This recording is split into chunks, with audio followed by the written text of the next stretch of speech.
Maraming salamat po sa ating Diyos dahil nakaraos na po yung ating selebrasyon sa bagong taon at ngayong oras po ay tahimik ang paligid pero kanina marami pang ingay at marami pang pahabol na paputok kaya hindi po tayo nakapag-Bible reading gawa na lang po ako ng ating short videos, pang good vibes lang mga kaibigan.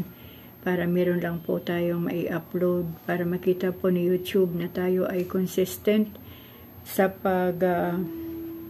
tatrabaho dito sa kanyang mundo pero tayo naman po ay nagtatrabaho sa ating Panginoon sa pamagitan po ng aking pagbabasa ng salita ng Diyos. Ito po ang aking tema kung bakit po ako nandito sa YouTube para basahan po kayo ng salita ng ating Panginoon. At maraming salamat po sa Diyos dahil ngayong bagong taon ay panibagong hamon na naman ang ating sa ating buhay. Kaya kailangan na tayo po'y magpakatatag, maging strong po tayo. Kung naging strong po tayo nung nakaraang taon, mas lalong maging strong po tayo ngayon. Higit sa lahat, maging strong po ang ating pananampalataya at relasyon natin sa Panginoon. At salamat sa Diyos sa kanyang gabay at patnubay dahil nakakapagpatuloy po ako sa pagbabasa ng kanyang salita. At salamat din sa banal na Espiritu Santo na siyang nagpapaunawa sa atin sa bawat salita ng Diyos na ating binabasa. Hindi man lahat natin maunawaan pero salamat sa Panginoon kasi may pinapakita siya sa atin dito. At mga kaibigan, inaanyayahan ko po kayo muli na sabayan ako sa pagbabasa ng salita ng Panginoon. Andito na po tayo sa Aklat ni Josue, chapter 18. At kung inyo pong marapatin, sisimulan ko na pong basahin Josue chapter 18. Ang paghahari sa lupain. Matapos nilang sakupin ang lupaing iyon, ang buong Israel ay nagtipon sa Selo at nagtayo roon ng tabernakulo. 7 lipi ni Israel ang hindi pa tumatanggap ng kanilang kaparte sa lupain. Kaya sinabi sa kanila ni Josue, kailan pa ninyo sasakupin ang lupaing ibinigay ni Yahweh sa inyong mga ninuno? Pumili kayo ng 3 lalaki sa bawat lipi, papupuntahin ko sila sa mga lupaing iyon upang pag-aralan kung papartihin sa mga lipi. Pagbabalik nila, hahatiin sa 7 ang buong lupain, ngunit hindi magagalaw ang bahagi ni Juda sa timog, ni ang bahagi ni Jose sa hilaga. Gagawa kayo ng plano at ilalagay roon ang kanilang hangganan. Ibibigay sa akin ang plano at gagawin ko ang sapalaran ayon sa utos ni Yahweh. Hindi tatanggap ng bahagi ang mga Levita sapagkat ang bahagi nila'y ang paglilingkod kay Yahweh bilang mga saserdote. Ang mga lipi naman ni Gad at Ruben at ang kalahati ng lipi ni Manases ay matatag na sa lupaing ibinigay sa kanila ni Moises sa ibayo ng Jordan. Nang humarap sa kanya ang mga napili, sinabi sa kanila ni Josue, lumakad na kayo at tignan ninyo ang lupain, gumawa kayo ng ulat at ibigay sa akin sa inyong pagbabalik. Ako ang gagawa ng sapalaran dito sa Silo para sa inyo, ayon sa utos ni Yahweh. Sinuri nga nila ang buong lupain at hinati sa 7. Itinala nila ang mga lungsod at bayang saklaw ng bawat bahagi. Pagkatapos, bumalik sila kay Josue sa Silo. Ginawa nga ni Josue ang sapalaran ayon sa utos ni Yahweh at sa pamagitan nito'y binigyan niya ang bawat lipi ng kanilang kaparte. Ang lupang nauwi sa lipi ni Benjamin. Nasa pagitan ng lupain ng lipi ni Juda at ni Jose sa lupaing nauwi sa lipi ni Benjamin sa hilaga. Ang hangganan nito'y nagsimula sa ilog Jordan, umahon sa hilaga ng Jericho, napakanluran ng sa Kaburulan at nagtapos sa ilang ng Bet Aven. Buhat dito'y nagtungo sa gulod sa gawing timog ng Luz na ngayoy tinatawag na Betel. Nagtuloy sa Atarot Adar na nasa kabundukan sa timog ng Bithorong ibaba. Buhat naman sa kanluran ng bundok na nasa timog ng Bithoron ay lumiko papuntang timog at nagtapo sa Kiryat Baal na ngayoy Kiryat Jearim. Isang lungsod ng lipi ni Juda, ito ang hangganan sa kanluran. Sa timog, ang hangganan ng lupaing ito'y nagsimula sa gilid ng Kiryat Jearim at nagtapo sa batisa ng Neftoa.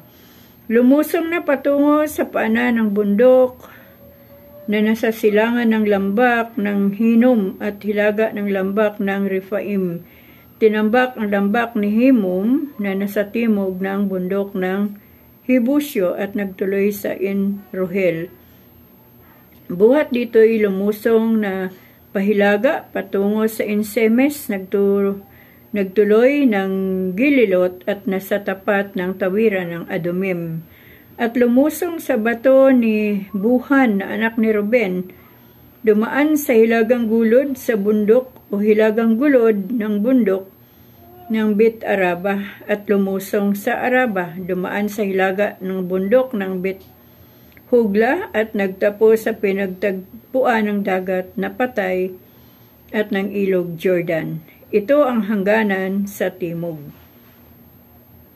Ang ilog Jordan naman ang hangganan sa gawing silangan. Ito ang mga hangganan ng lupaing napabigay sa lipi ni Benjamin.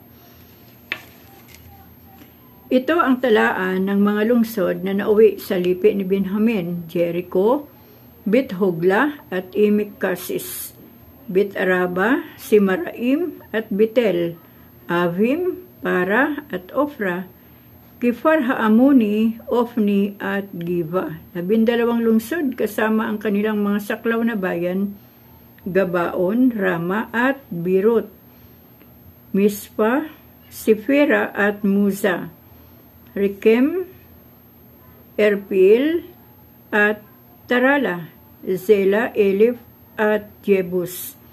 Ito ang naging Jerusalem.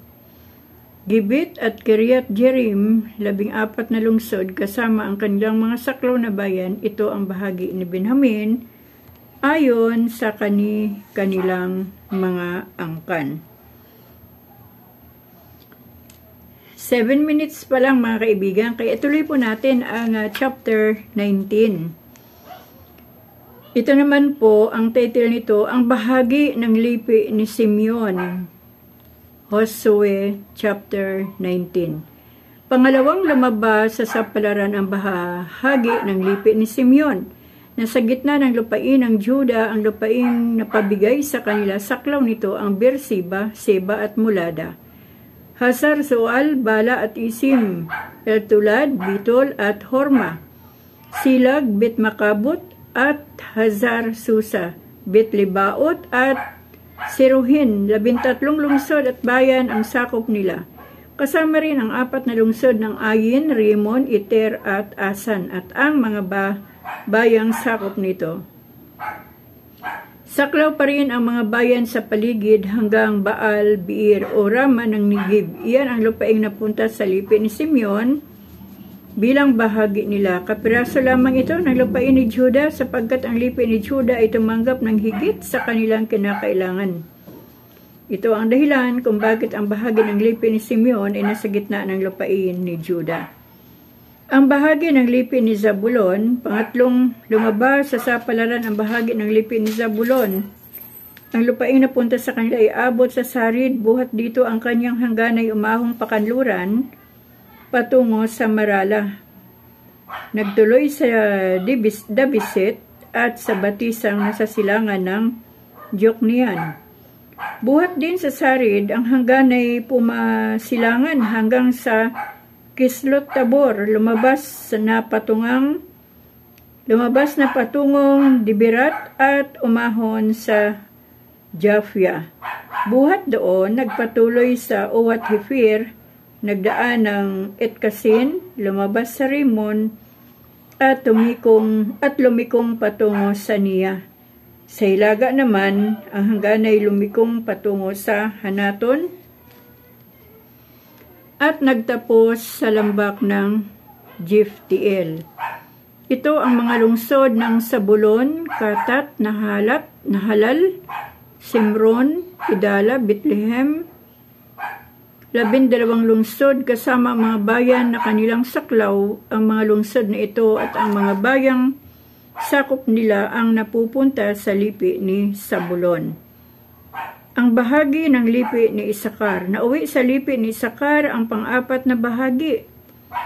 Saklaw nito ang Jezreel, Kisulot at Sunem, Hifaraim, Sion at Anaharat, Rabit, Sisyon at Ibis, Rimit, Enganim, Ihada at Bet-Pasis. Abot sa Tabor, sa Hasima at Bet-Simis ang kanyang mga hangganan at nagtapos sa ilog Jordan, 16 na lungsod kasama ang kanilang mga sakop na bayan. Ang nasasaklaw ng lupaing ito, ang mga lungsod at bayang ito ang bahaging nauwi sa lipi ni Isakar. Ang bahagi ng lipi ni Aser. Nauwi naman sa lipi ni Aser ang ikalimang bahagi. Saklaw nito ang Hilkat, Hali, Bitin at Aksaf. Ang Alamilik, Amad at Misal abot sa Carmelo at sa Sihor Libnat. Ang hangganan sa kanluran sa pasilangan naman, ang hanggan ay nagtungo sa Bitdagon at sa Pahilaga. Nagdaan sa gilid ng Sabulon at sa lambak ng Jeftiel, patungong Bet-Imek at Nief at nagtuloy sa Kabul, saklaw pa rin sa gawing hilaga ang Ebron, Rehob, Hamun, Kana at hanggang sa dakilang Sidon. Pagkatapos ang hanggan ay lumikong patungo sa Rama at nagtuloy sa tanggulang lungsod ng Tero, Himiko, uli na patungong Husa at nagtapos sa dagat Mediteraneo kasama sa hilagang silangan ng lupaing iyon ang Mahalab, Aksib, Uma, Afik at Rehob, 22 lungsod kasama ang mga bayan na kanilang sakop. Ang mga lungsod at bayang ito ang naging bahagi ng mga angkang bumubuo ng lipi ni Aser. Ang bahagi ng lipi ni Neftali. Nauwi naman sa lipi ni Neftali ang ika-6 na bahagi buhat sa Hilef, sa gubat ng Roble, sa Saananim. Ang hangganan nito ay nagtungo sa Adaminisib, lumampas ng Jabneel, nagtuloy sa Lakong at nagtapos sa Jordan. Sa kanluran naman, ang hanggan ay nagtungo sa Asno-Tabor at lumampas na papuntang Hukusa. Anupat kanugnog ng lupain ito ang timog, ang lupain ng Sabulon, sa kanluran ang lupain ng Aser. At sa silangan ang Juda sa kabila ng Jordan. Ito ang mga lungsod ng Neftali na may mga kuta, Sidim, Sirhamat, Rakat, Sineret, Adama, Rama, Hasor, Kadis, Edri, Enhasor, Jeron, Migdal-El, Hurim, Bitanat, at Bet-Semes, 19 na lungsod kasama ang mga bayang sakop nila. Ang mga lungsod at bayang ito ang naging bahagi ng lipi ni Neftali. Pagpasensyahan niyo na mga kaibigan ha, at ang lakas ng kahol ng aso ng kapitbahay. Sana hindi tayo i-copyright ni YouTube. Ano po? Hindi po natin kayang kontrolin ang mga ingay sa paligid. So, magpapatuloy po ako. Tayo po ay nasa Hosea chapter 19 verse 40 na po. Ang bahagi sa lipi ni Dan. Napapunta sa lipi ni Dan ang ikapitong bahagi. Saklaw nito ang mga sumusunod: Zora, Istaol, Ersemes, sa Alabin, Ayalon, Itla, Elon, Timna, Ikron, Eltiki, Gibeton, Baalat, Jihod, Binibirak, Gatrimon, Miharkon, Rakon at ang lupaing nasa tapat ng Jupi. May mga lupain para sa lipi ni Dan na hindi pa nila nasasakop, kaya't nang kulangin sila ng lupain, sinalakay nila ang lisem, nilupig at pinuksa ang mga taga roon. Pagkatapos nilang makuha ang lisem, pinalitan nila ang pangalan nito at tinawag na Dan, alang-alang kay Dan na kanilang nuno. Ang mga lungsod at bayang ito ang naging bahagi ng lipi ni Dan at pinaghati-hatian ng mga angkang bumubuo sa lipi. Ang lupaing ibinigay kay Josue. Matapos tanggapin ng mga Israelita ang kanilang bahagi ng lupain, binigyan naman nila si Josue na anak ni Nun na para sa kanya. Ayon sa pinag-uutos ni Yahweh, ibinigay nila sa kanya ang lungsod na kanyang hiniling, ang Timnat Sera na nasa lupain ng Ephraim. Muli itong itinayo ni Josue at doon siya nanirahan. Ginawa ni Eleazar na saserdote at ni Josue na anak ni Nun ang pagbabahagi ng lupain sa pamagitan ng saapalaran. Ginawa nila ito sa Selo, sa harapan ni Yahweh, sa may pintuan ng tuldang tipanan, katulong ang mga pinuno ng mga angkan at diyan natapos ang pagbibigay sa bawat lipi ng kanilang bahagi na lupain. Nakadalawang chapter po tayo mga kaibigan at salamat po sa Panginoon sa pagkabasa natin ng bawat kwento ng mga Israelita at kung paano sila sinubaybayan, tinulungan, pinagtanggol, pinagtagumpay ng ating Diyos. At purihin po ang ating Diyos dahil napakaganda po nung ginawa nilang paghahati-hati ng mga lupain.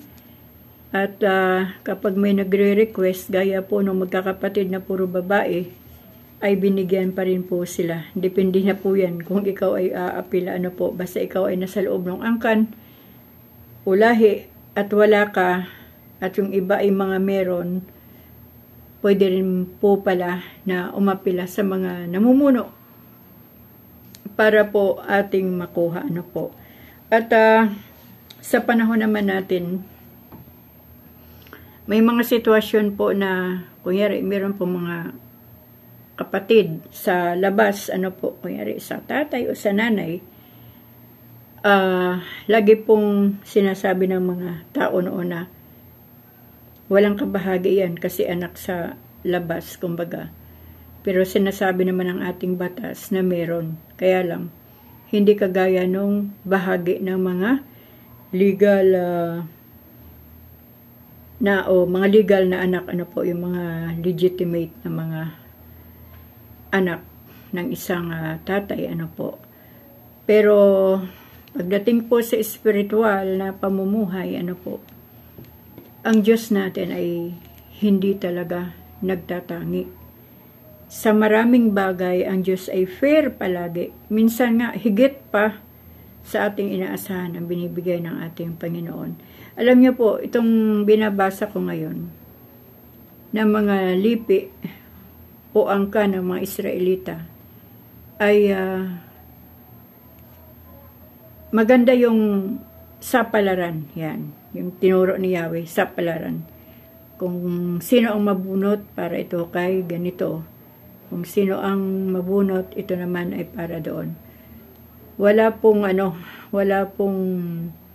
magsasabi na ito ang akin, kumbaga nakadepende sa Diyos kung ano yung mapupunta sa bawat lipi ng mga Israelita. Sa atin namang posisyon ngayon bilang mga tao din sa panahong ito, alam din po natin kung ano po yung pamana sa atin ng ating mga magulang. Yun nga lang minsan parang nakakalungkot minsan kasi ang nangyayari sa panahong ito, may mga sitwasyon na nagkakagulo, nag-aaway-away kasi meron pong ayaw ng pantay na bahagi. Kunyari po, yung mga magulang, nung mga buhay pa sila, kunyari, panganay o kaya yung bunso ang nag-supply ng lahat ng pangailangan nila financially o kung ano pa mang mga bagay po. Kaya minsan mayroong mga rason na ako ang sumuporta sa mga magulang natin, so dapat mas malaki yung sa akin, yung aking kabahagi. Alam niyo mga kaibigan, ang ating pagtulong sa ating mga magulang ay bukal yun sa ating kalooban at wala pong bayad yun. Kasi kung mahal natin ang ating mga magulang, hindi natin sila dapat pagbayarin doon sa panahon na wala na sila, di po ba? At kailangan maging fair ang bawat isa. Kasi kung ano po yung pinaghahatian nating mga pamana ng ating mga magulang, dapat po ay maging pantay-pantay po ang hatian po, para walang samaan ng loob, para pare-parehong makaangat, pare-parehong umunlad. Kasi kapag isa lang ang uunlad at maiwanan sa ibaba ng kahirapan yung iba, wala pong mararamdaman yung nasa ibaba, kundi galit, tampo, poot, hinanakit, po. Pero kung fair ang partihan ng gaya ng lupain, po, o kung ano mang mga ari-arian na iniwan ng isang magulang, maganda po kapag fair, para po parehong masaya, wala pong alitan, po. Itong mga Israelita, okay talaga sa kanila. Yung isa nga sabi niya, paano naman kami, konti lang. O sige, meron pa namang bahagi, kaya lang maraming kahoy. Sige, linisin nyo yun, sabi ni Josue. Linisin nyo yung burol na yun, o yung bundok na yun. At lahat ng inyong malinis, inyo na. O, di po ba? Nakakatuwa, po.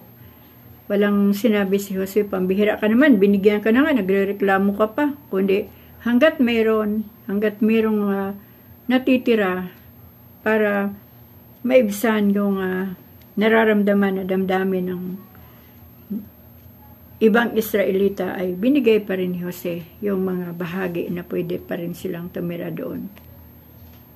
So mga kaibigan, sa atin pong buhay, kailangan po hindi tayo nagtatangi at dapat hindi rin po tayo nag-take advantage sa ating mga kapatid, kunyari isang pamilya, lalo na kapag ito ay mas mahirap sa kalagayan ng gustong angkinin yung mas marami, po. Maging fair po tayo, kasi po ang Diyos, kahit minsan po hindi naging unfair sa buhay natin, hindi rin po siya nagtangi, kundi ang gusto ng Diyos, equal. Ang kanyang pag-ibig ay hindi niya ibinigay doon lang sa mga mabubuting tao, kundi sabi ng Panginoon, ako'y pumarito hindi para sa mga mabubuti at sa mga magagaling, kundi sa mga makasalanan at may sakit, o di po ba? So, ang kailangan lang po natin, mga kaibigan, ay pag-ibig ng Diyos. Dahil kung nasa ating puso po, ang damdamin, sa ating puso at damdamin, ay narito lagi ang pag-ibig ng Diyos. Mauunawaan po natin yung mga bagay na kung minsan ay mahirap unawain. Pero kapag nasa atin po ang pag-ibig ng Panginoon, madali po tayong magpatawad, madali po tayong umunawa, po. Kahit man sa mga hatian, kung minsan ay medyo lugi kung titignan, pero dahil sa pag-ibig ng Panginoon, nagkakaunawaan. Pero para naman sa akin, ay huwag namang lugihin. Pantayin ang hatian para wala namang malugi. Pare-pareho na move on, po. So, yun lang mga kaibigan. Maraming salamat sa Diyos dahil kahit man po sa mga bahagi ng buhay ng mga Israelita kung paano po sila naghati-hati ng kanilang mga lupain, tandaan po natin, bago man po nakuha ng mga Israelita ang lupain na ito, buwis buhay din po. Digmaan, labanan. Pero salamat kasi sa simula't simula pa, inilaan na ng Diyos ang lahat ng mga lupain na yun para sa mga Israelita. Yun nga lang, minsan parang nakakalungkot isip, grabe naman, pinatay nila lahat. Ang mga tao doon, wala na po tayong pwedeng question doon, dahil ang Panginoon po ang siyang nagpatupad ng kanyang instruction at ng kanyang salita. At alam ng Diyos ang mga dahilan sa mga bagay na kanyang pinahintulutan sa pamagitan ng pamumuno ni Moises nung siya'y buhay pa, kasama si Aaron sa panahon ni Josue at sa mga susunod pang hari ng Israel. Ano po? So mga kaibigan, hanggang dito po tayo magtatapos sa chapter 18 and 19. Nawa po ay meron po tayo nakuha dito na makatulong din sa ating mga sarili. Ano po? At lagi po nating tandaan, ang pagbabasa po ng Biblia o salita ng Diyos, ito po ay napakalaking tulong sa buhay natin dahil ang pagbabasa at pagkikinig ng salita ng Diyos, ito po ang nagpapatibay ng ating pananampalataya sa Panginoon. Maraming salamat po sa inyong suporta, sa inyong pakikinig, sa inyong pagbabasa kasabay ko.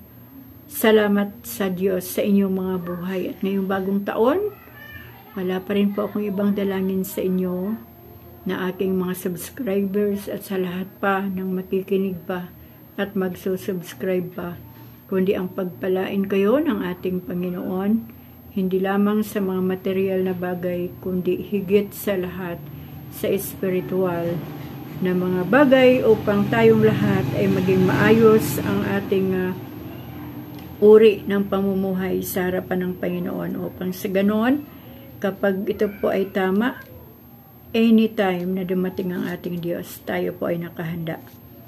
Pagpalain po tayong lahat ng ating Diyos. Amen.